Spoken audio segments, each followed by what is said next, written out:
ಒಂದು ನಿಮಿಷ. ಹಾಗೆ ಇನ್ನೊಂದು ಕೇಳ್ಕೋಬೇಕು, ಪೈರಸಿ ಮಾಡ್ತಾ ಇದ್ದಾರೆ ಪಾಪ, ಹೆಸರಾಗೋಣರು ಪೈರಸಿ ಮಾಡೋದು ನಮಗೂ ಒಂದು ಸ್ವಲ್ಪ ಉಪಕಾರ ಆಗುತ್ತೆ.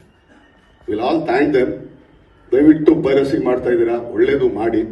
ತಪ್ಪಿಸಿಗೆ ಹಾಕೊಂಡ್ರೆ ಇಲ್ಲ ಗೊತ್ತಾದ್ರೆ ನಾನೇನು ಹೇಳಲ್ಲ, ಯಾರಾನ್ ಸುಮ್ಮನೆ ನಿಮ್ಮ ಫೋಟೋನ ಯಾರನ್ನ ಅಪ್ಲೋಡ್ ಮಾಡಿದ್ರೆ ಮಾತ್ರ you will be the risk. ದಯವಿಟ್ಟು ಆ ಪರಿಸ್ಥಿತಿಗೆ ತಂದ್ಕೋಬೇಡ್ರಿ. ಆಮೇಲೆ ರೀಲ್ಸ್ ಅಲ್ಲಿ ಹಾಕ್ತೀರಾ, ಹಾಕಿ ತಪ್ಪಿಲ್ಲ, ಸ್ವಲ್ಪ ನೋಡ್ಕೊಂಡು ಹಾಕಿ.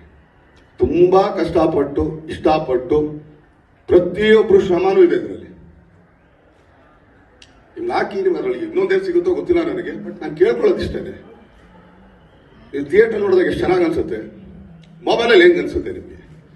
ಸೊ ದಯಮಾಡಿ ನೀವು ಕನ್ನಡ ಚಿತ್ರರಂಗನ ಬೆಳೆಸಿ ಅಂತ ಕೇಳ್ಕೊಳ್ತೇನೆ. ಯಾರ್ಯಾರು ಪೈರಸಿ ಮಾಡ್ತಾ ಇದಾರೆ, ಯಾರ್ಯಾರು ರೀಲ್ಸ್ಗಳಲ್ಲಿ ಹಾಕ್ತಾ ಇದಾರೆ. ಯಾಕಂದ್ರೆ ಕನ್ನಡ ಸಿನಿಮಾ, ಯಾವುದು ಬೇರೆ ಭಾಷೆ ಸಿನಿಮಾ ಮಾಡಿಲ್ಲ ಸ್ವಾಮಿ, ನಮ್ಮ ಮಣ್ಣಿನ ಸಿನಿಮಾ, ನಮ್ಮ ಕನ್ನಡ ಸಿನಿಮಾ ನಮ್ದು ಅಂತ ಸ್ವಲ್ಪ ಅನ್ಕೊಳ್ಳಿ. ಯಾಕಂದ್ರೆ ನೀವು ಮಾಡ್ತಿರೋದು ಇಲ್ಲಿ ಕರ್ನಾಟಕದಲ್ಲೇ ಇದ್ದೀರಾ, ಇಲ್ಲೇ ಓಡಾಡ್ತಾ ಇದ್ದೀರಾ. ಸೊ ನಿಮ್ಮ ಮಣ್ಣಿಗೆ ನೀವು ಬೆಲೆ ಕೊಟ್ಟಿಲ್ಲ ಅಂದ್ರೆ ಹೆಂಗೆ? ದಯಮಾಡಿ ಪೈರಸಿ ಮಾಡೋರಿಗೆ, ಹಾಗೆ ರೀಲ್ಸ್ಗಳಲ್ಲಿ ಇದ್ರ ಮಾಡೋರಿಗೆ ದಯಮಾಡಿ ಪ್ಲೀಸ್ ಸಿಕ್ಕಾಕೊಡ್ರೆ ಮಾತ್ರ. ಟಾಟಾ, ಬಾಯ್ ಬಾಯ್, ಸಿ ಯು.